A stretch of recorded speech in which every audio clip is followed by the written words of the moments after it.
Bonjour, bienvenue sur le podcast Parole de vie. Je suis votre hôte, le pasteur Patrick. Cet épisode a été enregistré en direct. Prends ta Bible et un bloc-notes, assieds-toi parmi nous. Ouvre toutes les écritures mentionnées, lis-les toi-même. Et tu tireras ainsi le plus grand bénéfice de cette étude. Rejoins-nous donc maintenant. Bonjour, je voudrais que tu penses à tes arrière-grands-parents. Tu en as 8. Que sais-tu d'eux? Quel genre de personnes étaient-ils? Quelle était leur réputation? Avaient-ils la réputation d'être généreux ou méchants? Combien de richesses ils avaient accumulées? Étaient-ils riches ou pauvres? Possédaient-ils de grandes propriétés ou étaient-ils dépendants des autres? Je ne sais pas à quel point ils étaient populaires. Les gens les aimaient-ils ou étaient-ils détestés?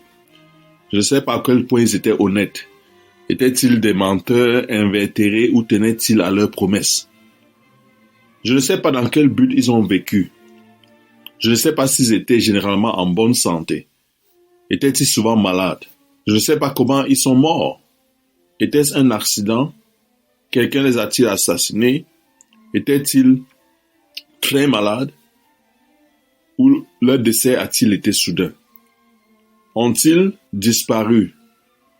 Ou se sont-ils simplement déplacés vers un endroit inaccessible pour eux? La seule chose dont nous sommes sûrs, c'est qu'ils sont arrivés dans ce monde sans rien et sont repartis sans rien. Nous savons qu'ils sont nés et puis qu'ils sont morts. Quelle que soit la vie qu'ils ont choisi de vivre et qu'ils ont vécu, ont-ils fait le bon choix maintenant qu'ils sont partis? Qu'en est-il de toi? Comme eux, tu vas quitter ce monde et bientôt tu seras oublié par ce monde. Peux-tu apprendre à vivre de manière à ce que ta vie ait un sens au-delà de la tombe? Oui, tu le peux. C'est pourquoi Dieu nous a donné la Bible. Alors apprends ce que la Bible est et apprends à construire ta vie sur le roc de sa vérité. Quel est le message de la Bible? Qu'est-ce qu'elle est? Qu'est-ce que nous avons entre les mains lorsque nous possédons, lorsque nous tenons une Bible? Qu'est-ce que c'est la Bible? Dans la Bible, en premier lieu, il s'agit de Dieu. Il s'agit de ce que Dieu communique sur lui-même. La Bible n'est pas principalement un livre de lois et de règles, bien qu'il y en ait. Mais dans la Bible, il s'agit principalement de l'action de Dieu dans l'histoire de l'humanité. Grâce à la Bible, nous apprenons qui est Dieu, comment il traite les hommes, ce qu'il pense de chacun d'entre nous, personnellement, et comment il traite les gens après la mort, comment il traite Satan. Et nous allons commencer par le livre de Genèse, le livre du commencement. Et dans ce livre de commencement, nous allons comprendre le message de la Bible, le message principal de la Bible. Quelle est la structure de la Bible? La Bible a deux parties, l'Ancien Testament et le Nouveau Testament. L'Ancien Testament commence avec la création, dans son premier livre, et son dernier livre a été écrit 400 ans avant la naissance de Jésus. Le Nouveau Testament, quant à lui, commence avec la naissance de Jésus. Et le dernier livre nous annonce aussi à quoi va ressembler le monde que Dieu va créer. La Bible est appelée par plusieurs noms. Elle a plusieurs noms. Elle est appelée la parole, l'écriture, les saintes écritures, la parole de Dieu. La Bible est donc la parole de Dieu. Dieu a choisi 40 scribes, 40 écrivains. Et c'est par ces personnes qu'il nous a donné sa parole. Et ceux par qui Dieu est passé pour nous donner sa parole sont appelés prophètes. Les saintes écritures sont donc inspirées de Dieu. 2 Pierre 1, verset 20 à 21 nous dit « Sachez donc d'abord ceci, que nulle prophétie de l'écriture ne vient d'une interprétation particulière, car la prophétie n'a point été apportée autrefois par la volonté humaine, mais les saints hommes de Dieu, ce sont les prophètes, étant poussés par le Saint-Esprit, ont parlé. » La prophétie, ce qui nous est parvenu par les prophètes, la parole de Dieu, la Bible. Ne nous est pas parvenu par la volonté humaine. Ce n'était pas la réflexion de leur propre intelligence qui nous est parvenue. Mais c'est étant poussé par le Saint-Esprit qu'ils ont parlé. Ça veut dire que les écritures que nous avons nous sont parvenues sous la supervision du Saint-Esprit. Ces hommes ont écrit et ont dit ce que Dieu voulait qu'ils écrivent et qu'ils disent. La Bible n'est donc pas un résumé de pensée humaine, comme un livre de philosophie, qui présenterait seulement le point de vue des hommes sur différents événements. C'est la parole de Dieu, c'est la pensée de Dieu elle-même, c'est la révélation de Dieu à l'homme. Les grands prophètes par qui Dieu est passé pour nous donner les Écritures ont vécu dans une période totale de 1600 ans. Il en est ainsi parce que Dieu est le véritable auteur de la Bible. Les hommes qu'il a utilisés n'étaient que des instruments. Il est l'auteur de la Bible. La Bible est donc le message de Dieu pour le monde. Et c'est un message qu'il nous a donné au travers du peuple juif. Tous ces prophètes étaient juifs. Dieu voulait que le monde entier le connaisse. Dans Isaïe 45, verset 22, la Bible dit « Regardez vers moi et soyez sauvés, vous tous les bouts de la terre. » Ça, c'est ce que Dieu dit. « Soyez sauvés, vous tous les bouts de la terre. » Donc, ce message, bien qu'il a été donné par le peuple juif, est destiné au monde entier. Psaume 27, verset 7 nous dit « Les paroles de l'Éternel sont des paroles pures. C'est un argent raffiné au creuset. En terre fondue 7 fois, toi, ô Éternel, tu les garderas. » Dieu a préservé sa parole. Malgré tous les essais de corruption de la Bible, il a préservé une parole authentique parce qu'il veut que chaque génération écoute ce qu'il a annoncé au monde. La Bible est le livre le plus traduit au monde et dépasse tous les autres livres de très loin. Aucun autre livre n'est comparable à la Bible. Quand on regarde sa préservation et le nombre innombrable, vraiment innombrable de traductions dans presque toutes les langues du monde, la Bible a été traduite. Dieu veut que chaque homme écoute ce qu'il a dit. Dieu veut que chaque homme le connaisse et que chaque homme soit sauvé. La Bible contient l'histoire. La Bible n'a pas été écrite simplement pour un but historique. Dieu ne voulait pas simplement nous raconter l'histoire du monde. Mais Dieu voulait, au travers de l'histoire du monde et de son action dans le monde, se révéler à nous. Et la Bible, ce que la Bible dit sur l'histoire est sans erreur. La Bible est un message, un enregistrement authentique et sans erreur de l'histoire de l'humanité. C'est l'histoire du point de vue de Dieu. Alors, lorsque les hommes écrivent les histoires, ils écrivent l'histoire de leur point de vue. Mais la Bible nous donne l'histoire du point de vue de Dieu, Dieu qui voit le cœur de l'homme, Dieu qui connaît tout, et Dieu qui est au commencement et à la fin. Et l'archéologie confirme ce fait, parce que tout ce que les archéologues ont trouvé, tout ce qu'ils ont retiré de la terre, toutes les preuves qu'ils ont pu rassembler, chaque nouvelle découverte confirme que la Bible est sans erreur. Dieu dit, ô Éternel, ta parole subsiste à toujours dans les cieux. Dieu nous a donné sa parole et l'a préparée. Il connaissait sa parole avant de nous la donner. Elle est sans erreur. Elle est parfaite. La Bible est donc le message personnel. C'est un message personnel de Dieu à chacun de nous. C'est une révélation personnelle de Dieu à chacun de nous. C'est une lettre d'amour que Dieu a écrite pour toi et pour moi. La Bible n'est pas un livre religieux comme beaucoup pensent. Ce n'est pas simplement un livre que Dieu nous a donné pour que nous exercions une religion, pour que nous sachions quoi faire, quelle habitude, quelle routine avoir. Mais la Bible, c'est Dieu qui se révèle à nous. C'est Dieu qui se révèle à toi et moi. Hébreux 4, au verset 12, dit « Car la parole de Dieu est vivante et efficace et plus tranchante qu'aucune épée, à double tranchant, perçant jusqu'à la division de l'âme et de l'esprit, des jointures et des moelles, en jugeant des pensées et les intentions du cœur. » La parole de Dieu est vivante et efficace, plus pénétrante qu'aucune épée, à deux tranchants, perçant jusqu'à la division de l'âme et de l'esprit, des jointures et des moelles, et jugeant les pensées et les intentions du cœur. Dieu parle à ton cœur. Dieu parle à mon cœur. Et c'est pour cette raison que Dieu se révèle dans la Bible, afin de nous parler, afin de te parler. C'est un message personnel. Qui est Dieu? Qui sommes-nous? Comment établir une relation avec lui? Que se passe-t-il après la mort? Où irai-je? Où vais-je passer l'éternité? Seule la Bible peut répondre à toutes ces questions avec autorité.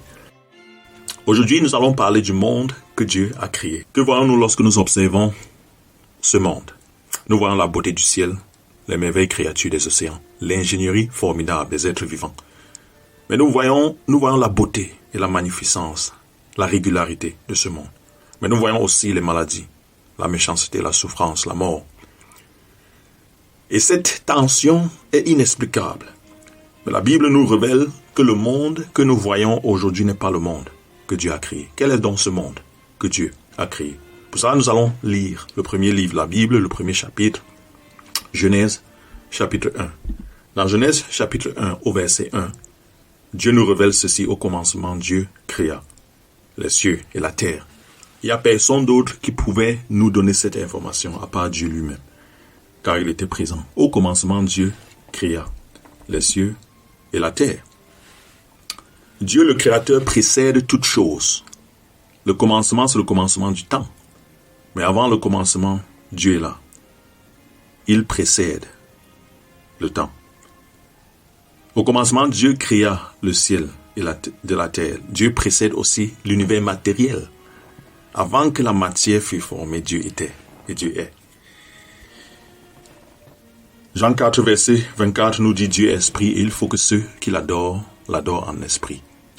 Et en vérité, Dieu est esprit. Il est indépendant du monde matériel qu'il a créé. Et il est indépendant du temps qu'il a créé. Dans Luc 24, verset 39, Jésus dit, après sa résurrection, lorsque les disciples doutaient qu'il était véritablement ressuscité, il leur dit: voyez mes mains et mes pieds, car c'est moi-même. Touchez-moi et regardez-moi, car un esprit n'a ni chair ni os, comme vous voyez que j'ai. Un esprit n'a ni chair ni os. Dieu est esprit, Jésus dit. Dieu est esprit. Et ce créateur, c'est lui qui nous a créés. Il nous révèle sa nature ici. Il est esprit. Il est hors de la matière. Il est le créateur de la matière. Et il est le créateur du temps. Quel est ce monde que Dieu a créé? Nous le voyons dans Genèse chapitre 1. Nous allons lire quelques versets ici. La Bible dit au verset de: la terre était informe et vide, et les ténèbres étaient sur la surface de l'abîme. L'Esprit de Dieu se mouvait sur les eaux. Et Dieu dit que la lumière soit. Et la lumière fut. La lumière vient de Dieu. Dieu vit que la lumière était bonne. Et Dieu sépara la lumière d'avec les ténèbres. Dieu nomma la lumière jour et il nomma les ténèbres nuit. Il y eut un soir, il y eut un matin. Ce fut le premier jour. Au premier jour, Dieu crée la lumière. Au deuxième jour, Dieu crée l'étendue qui sépare les eaux au-dessous de l'étendue avec les eaux au-dessus de l'étendue. Et cela fut ainsi. Il crée une étendue. Et il appelle l'étendue les cieux. Dans le deuxième jour, Dieu crée le ciel. Le premier jour, il crée la lumière. Le deuxième jour, il crée le ciel. Verset 8, il y eut soir, il y eut un matin. Ce fut le second jour. Le troisième jour, Dieu crée la terre ferme et rassemble les eaux en un endroit. Il crée la mer. Et il dit au verset 11 que la terre pousse de la végétation, des herbes portant la semence, des arbres fruitiers portant du fruit selon leur espèce, qui est leur semence en eux-mêmes sur la terre. Et cela fut ainsi. Et bien, fin du verset 12, et Dieu vit que cela était bon. Et il y eut un soir, un matin, verset 13, ce fut le troisième jour. Le troisième jour, Dieu crée la terre ferme en séparant la terre des eaux. Et il fait pousser des arbres selon leur espèce. Il leur donne la capacité de se reproduire selon leur espèce. Il crée la diversité de la végétation. Le quatrième jour, Dieu crée les luminaires et les place dans les cieux, l'étendue qu'il a créée le deuxième jour. Qui est des luminaires dans les cieux, verset 14, pour séparer le jour d'avec la nuit, qu'ils servent de signe pour les saisons, pour les jours et pour les années. Et verset 16, à la fin du verset 16, nous apprenons qu'il fit aussi les étoiles en ce jour-là, pour dominer sur le jour de la nuit et pour séparer la lumière d'avec les ténèbres. Dieu vit que cela était bon. Il y eut un soir, il y eut un matin, ce fut le quatrième jour. Le cinquième jour, Dieu commande aux eaux de produire des êtres vivants et que les oiseaux volent sur la terre devant l'étendue des cieux. Et il créa de grands poissons, verset 21. Et tous les êtres vivants qui se meuvent et dont les eaux foisonnent. Il les créa selon leur espèce. Il créa tous les oiseaux, les poissons et les oiseaux. Il vit que cela était bon. Fin du verset 21. Et Dieu les bénit, dit croissez, multipliez-vous. Verset 23, il y eut un soir, un matin, ce fut le 5e jour. Le 6e jour, Dieu commande à la terre de produire des êtres vivants selon leurs espèces. Bétail, reptiles, animaux. Et il crée aussi quelque chose de spécial le 6e jour. Au verset 26, il dit, faisons l'homme à notre image, selon notre ressemblance, qu'il domine sur les poissons de la mer, sur les oiseaux des cieux, sur le bétail, sur toute la terre, sur tous les reptiles qui rampent sur la terre. Dieu créa, verset 27, l'homme à son image. Il le créa à l'image de Dieu. Il les créa mâle et femelle.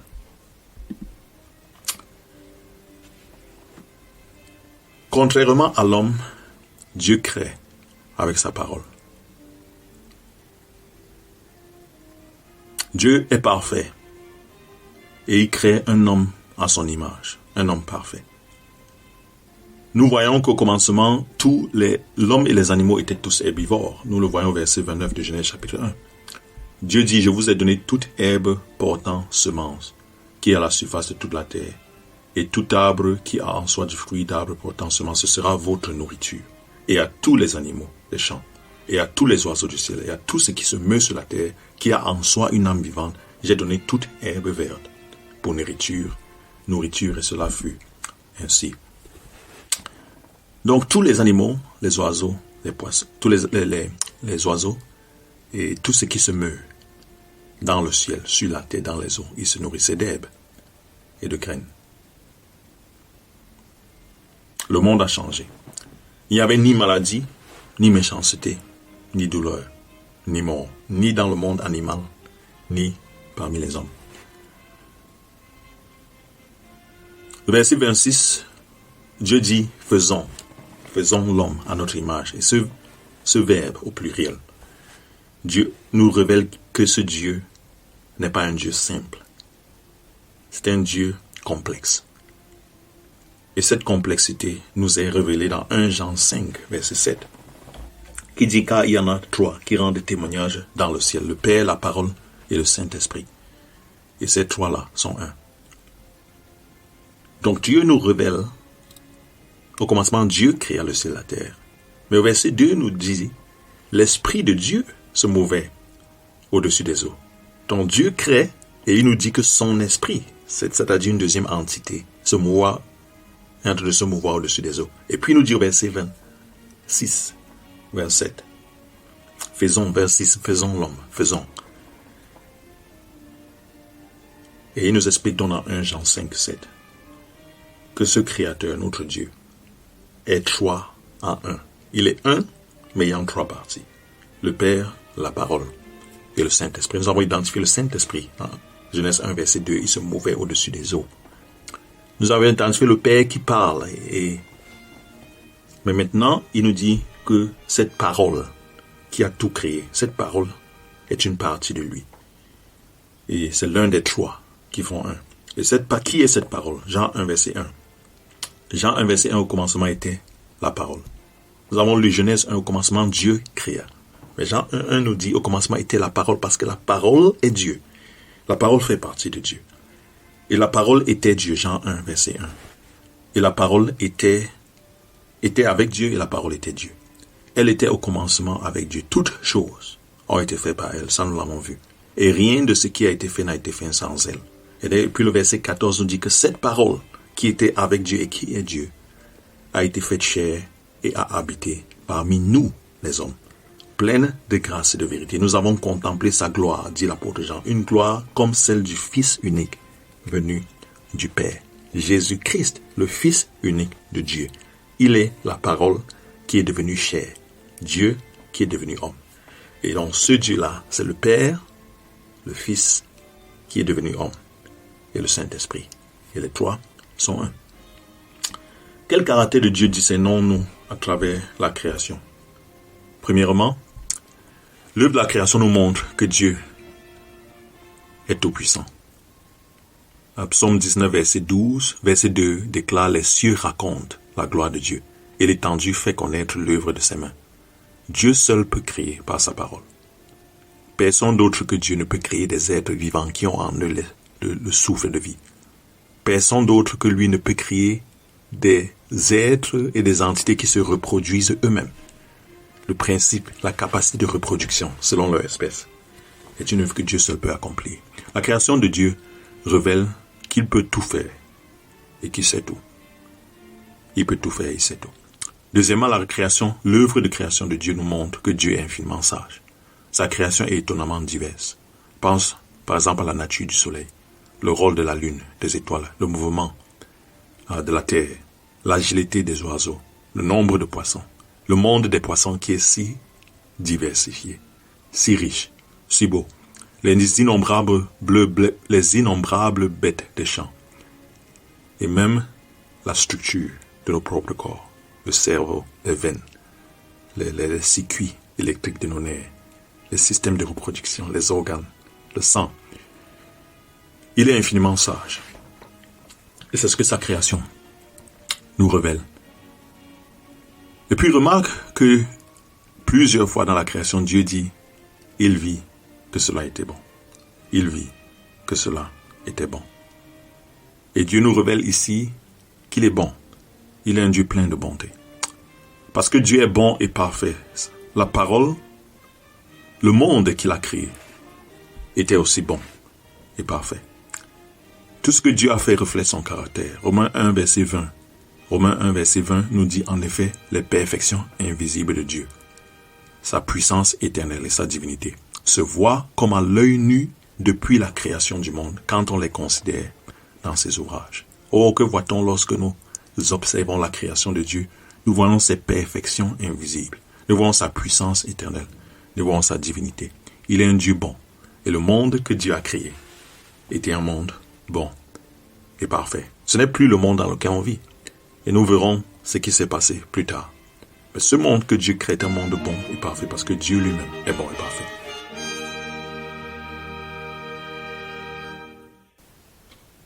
Tu peux nous retrouver sur www.paroledevie.podbean.com. C'est www.parole-de-vie.podbean.com. Que Dieu te bénisse.